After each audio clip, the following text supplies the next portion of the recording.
Okay, ladies, we are on. So tonight we're talking about deliberate practice, and how we get there is as important as where we are going. So Karen, you want to start us off with an intro?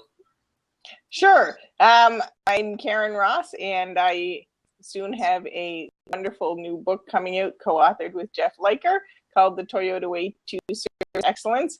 And in the thank you. And in the book, one of the topics that we deal with and concepts that we talk about really is practice and learning through doing, but not just any type of practice, because of course we can practice things correctly or we can practice things incorrectly, but really how do you deliberately practice things correctly so that you're learning skills that you can apply in the correct way. So that's me. Awesome sauce, Leslie. I am Leslie Henckler, and I work at Paychecks, and I've been there 10 years. And we are actually really focused on the whole idea of deliberate practice, in that we're trying to help our young learners not make mistakes in an experimental way, but to deliberately coach them in a way so that they see right from wrong and directionally move themselves in the right way. So that's kind of our new mission, or an ongoing mission, I guess. It's learning by doing, but it's really focused on giving them coaching and counsel to help them to migrate in the right direction. All right, so we're going to definitely come back to that topic of experimentation. And I am Crystal Davis, the Lean Coach. Woo-hoo-hoo. And we came upon this topic. Karen and I were talking, and I was talking about me being intentional in trying to get back into exercising. In November, I had surgery, and so the doctor said I could start some mild exercises. And my body is like, no, I like being a couch potato. And it's so easy for us to be in lean. It's so funny. I told somebody this the other day. It's really easy for us as lean practitioners to tell other people what to do, but so difficult for us to do those things ourselves. And so I started thinking, you know what? I should put out, my goals for weight loss, how I'm going to get there, measure and monitor, make adjustments, kind of really pay attention to my body because things are new and different. And then, just make minor tweaks, follow the PDCA cycle. So since Karen brought that up, and I'll give you guys the results of my activities since last week. 0. No, that's not completely true. Not completely true. But I went home to visit family for the weekend, and it was kind of like workout and the diet took a back seat. So I'm back on it, though. That's right? That's the PDCA part. Exactly. I didn't think about Father's Day weekend. There you go. So, right. And like Crystal, I've also been working on this, and Leslie and I have known each other for many years, and Leslie has already known me through the lost 35 pounds and kept it off for a year or so the first time, gained that all back, plus another 50, lost 50 pounds, kept it off for a year or so, and then gained it all back. And really, now I thought, okay, I need to undertake this process again. I want to be healthier. I don't want to continue on like this, but I have to do something differently, right? Because obviously the times that I've been doing this before, they've worked for a certain amount of time. I had a goal. I reached the goal, right? But as soon as I reached the goal, then all excitement ended, and eventually I went back to my old habits. So what was I going to do differently? So this time I'm applying a little bit of my own deliberate practice methodology, because just as you said, Crystal, it's really easy for us to teach other people, right? But we have to apply it to ourselves. So actually, instead of having a specific weight loss goal this time, what I'm doing is I'm adding one thing a week to do to improve my health. So the goal is actually to be in the best health possible, and that improvement could have to do with exercise, it could have to do with diet, and I'm adding little by little. So each week I practice and build the habit of that one thing before I go on to next week. So the first week I decided I'm not going to eat any meat. I'm only going to have a vegetarian diet. So I got used to that. Then the second week I decided I'm not going to have any sugar in my coffee. And Leslie, how many sugars did I normally put in my coffee? 20. The first time, 20, yes. And the first time Leslie ever saw me do this. I was in awe. That is crazy. When she told me that, Leslie, I was like, what? Yeah. Oh, yeah. Right. So basically what I'm doing is each week I'm choosing one thing deliberately and I'm practicing and I'm actually, telling someone this is what I'm doing. Please help me monitor. Hello, Lily. And then adding on the next thing. So I make the habit and I'm deliberately practicing how I want to be. And it's really much easier because in the end, the goal isn't specific, pounds, which I know I can do and I'll be happy. I'll get to the goal. The idea is really just to continuously add one health improvement every week deliberately. And really, I could do that for the rest of my life. Now, the question for me is, are you keeping the others as well? So when you did the vegetarianism, did you keep that and then add the no sugar? Or so are they making them additive, or are you replacing, or some combination? No, it's additive. So, but instead of trying to change everything all at once, right. I'm starting with one thing, doing it for a week, so I have the habit of doing it. So it's incremental. And then I'm adding incremental. Yes. I'm adding on the next thing. And also, instead of telling myself all of the things that I'm taking away, oh, look, no 20 sugars in my coffee anymore. I'm not going to have coffee with sugar. I'm telling myself in a way of I'm adding something every week, right? It's one further improvement that I can add on the step to better health. Yeah. Yep. Excellent. Are you leaving? Yep. So after we talked, I actually put that in practice. And I said, I was trying to do. So what happened, Leslie, a friend of mine convinced me to do this plank challenge, a 30-day plank challenge. Oh, that is a beast. I saw that.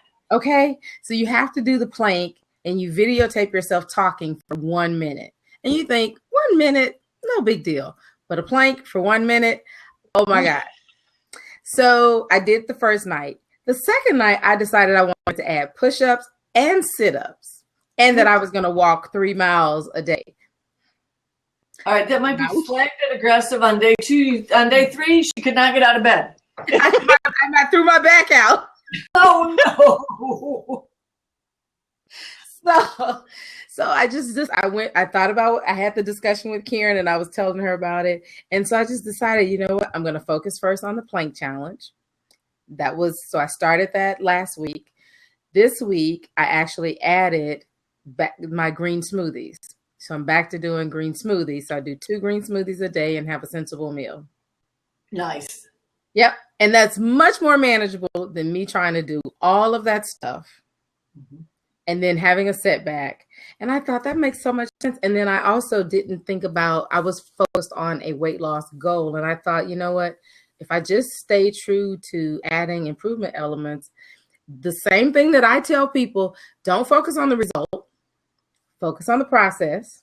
Right? It's so easy to tell people to do that, and then only think about it in absolutely instead of thinking about it in everyday life. And it makes sense.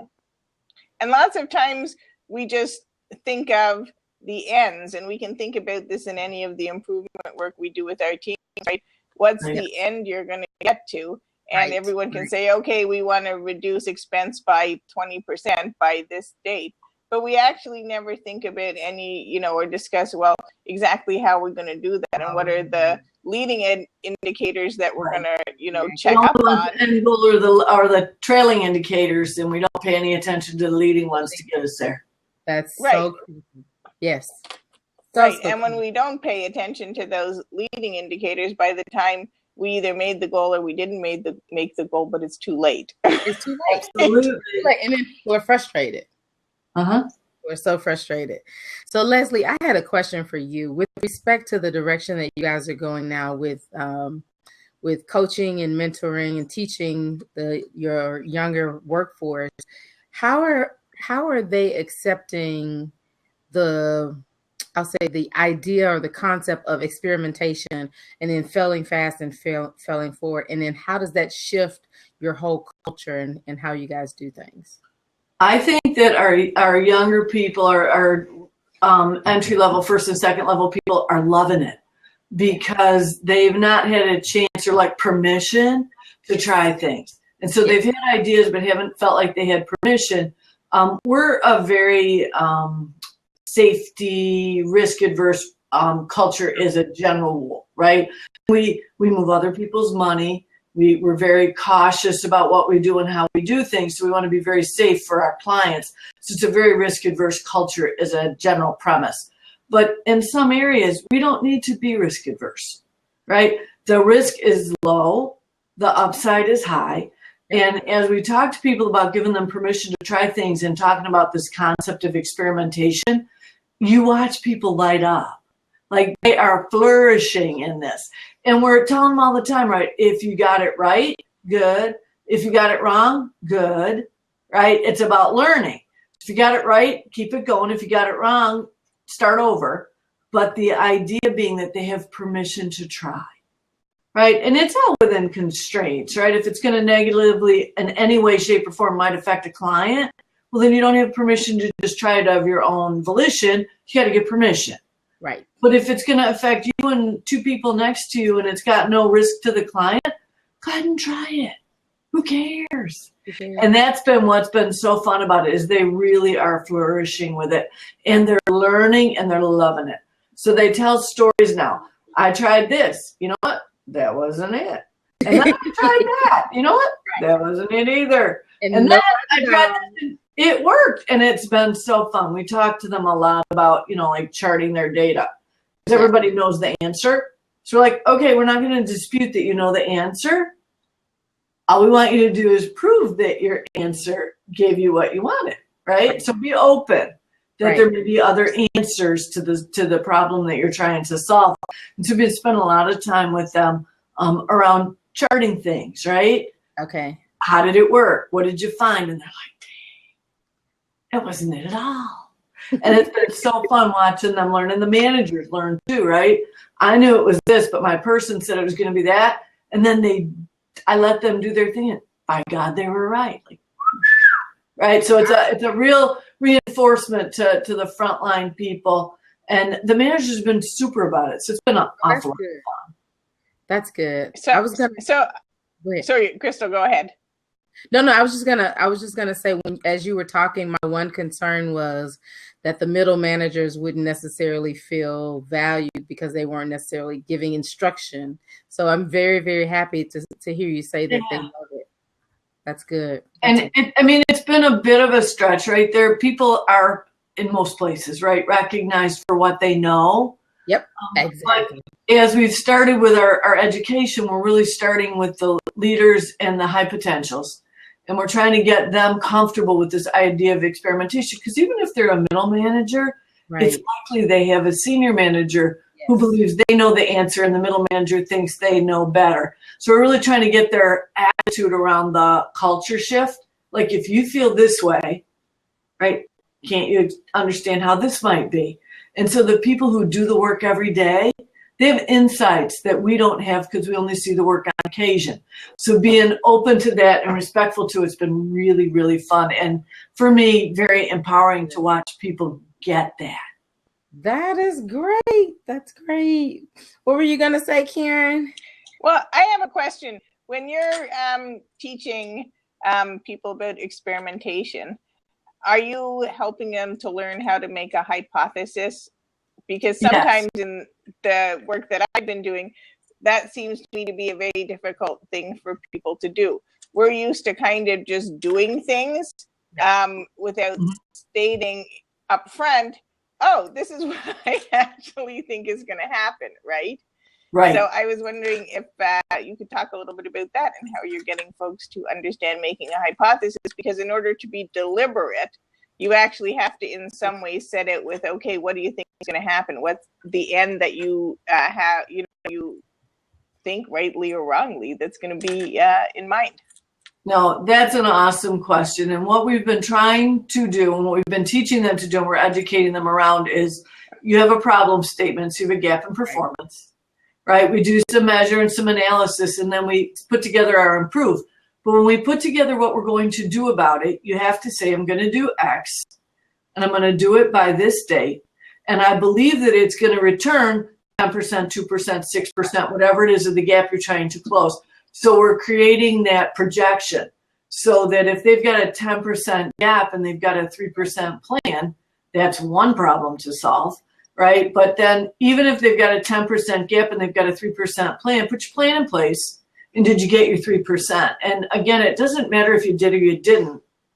It's about knowing what you thought it was going to be and then being able to do the PDCA around whether you got what you thought you were going to and improving your ability to predict, as well as understanding that if you were right or you were wrong, it's okay unless you're like 250% wrong, and maybe not so much, but very long, you're directionally in the right area. Then it gives you your chance to add the next element. And that's been, it's really resonating.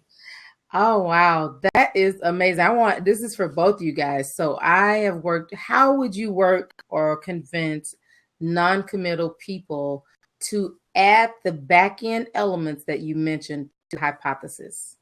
So most people will say they want to try this and they might commit to a date, but they're so non-committal people are so afraid that if they say they're going to hit a target and they don't want to experience that failure. So how are some ways that you guys have gotten people to actually make a commitment in the hypothesis?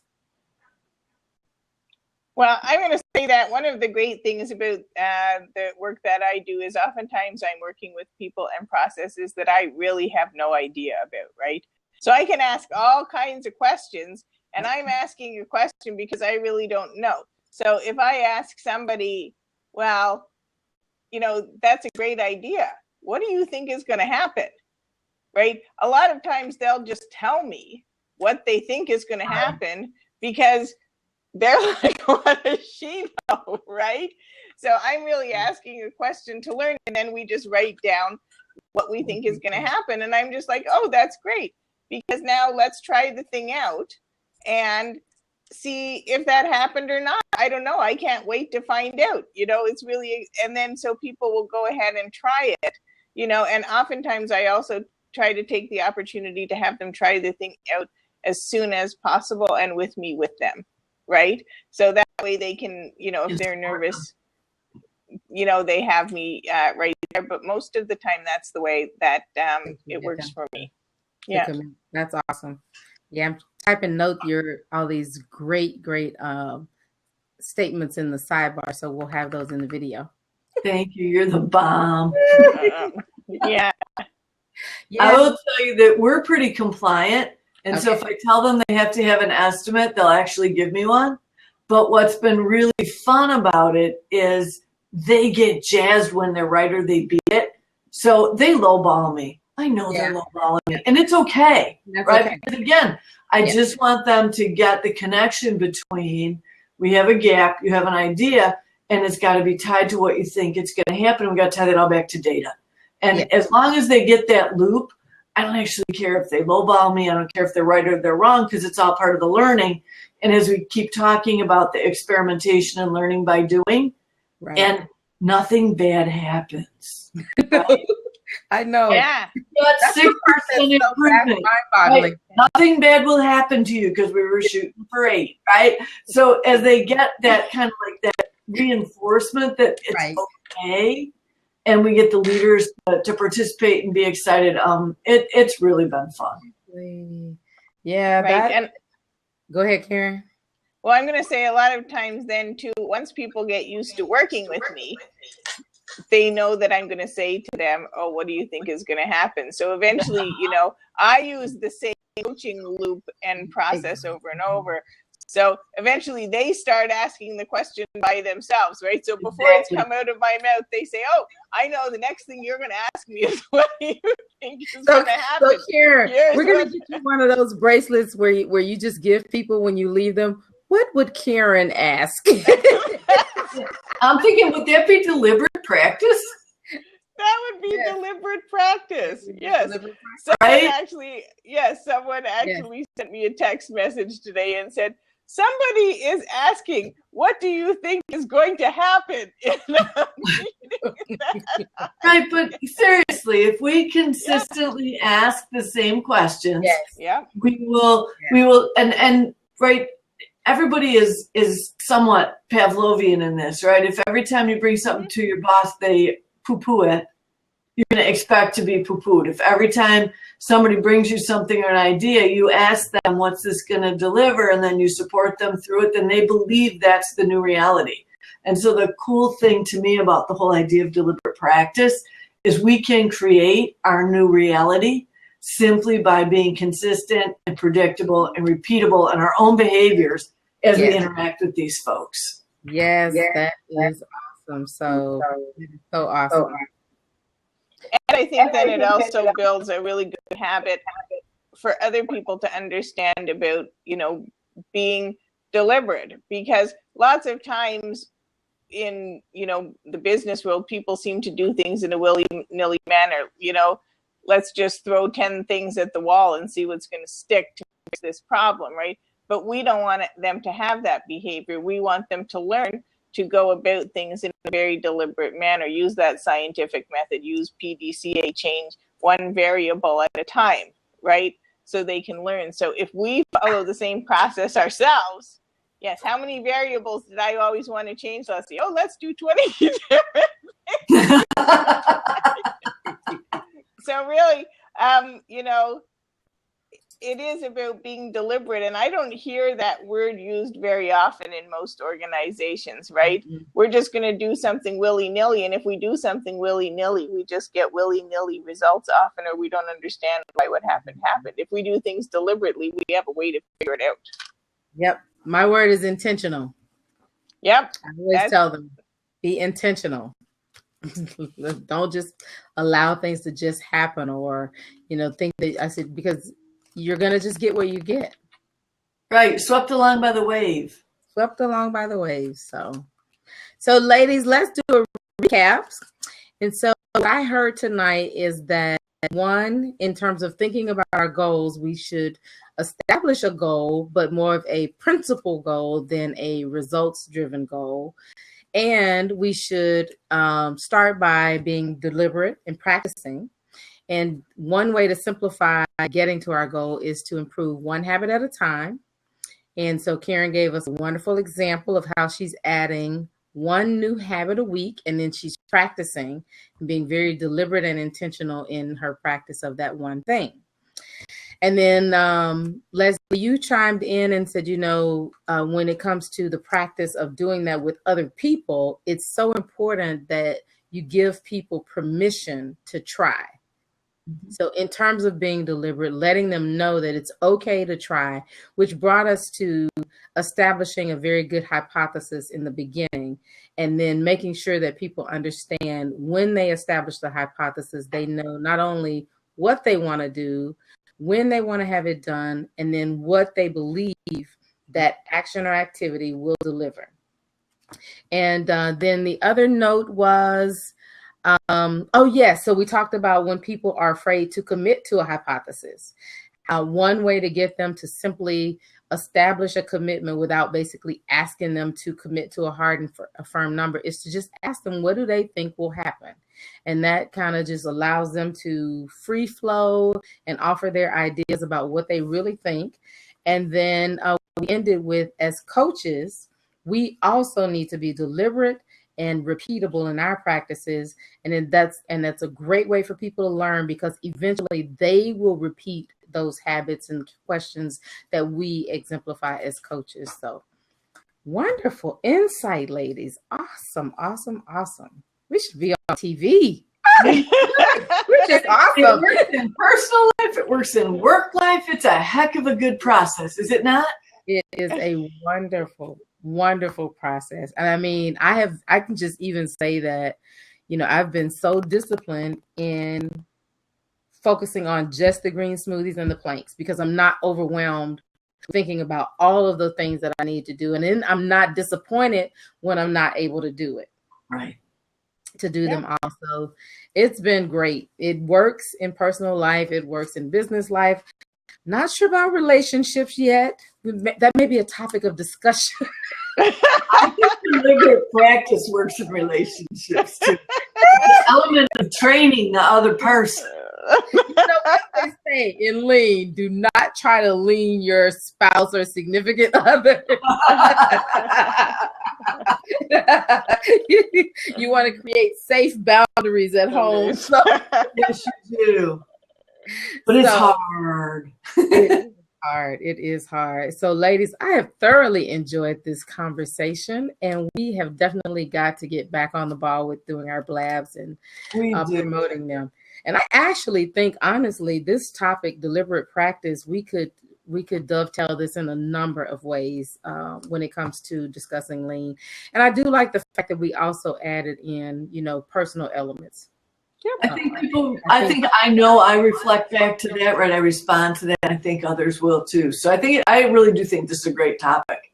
Absolutely. I do too. Thank you, Karen. You are very welcome.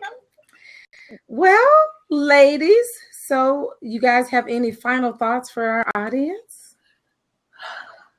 I think if they take the things that we talked about, be it green smoothies and planks or adding one element each week, right? It's getting the spirit of the intent versus the letter of the intent. Yes. That for deliberate practice, little bits intentionally, routinely. Absolutely. Yep. And make a prediction of what you think is going to happen, and then give it a try. Give it a try. Nothing beats a try, right? That's Nothing. it. Butter. Good night, ladies. Good night. Okay. Bye, everyone. Bye.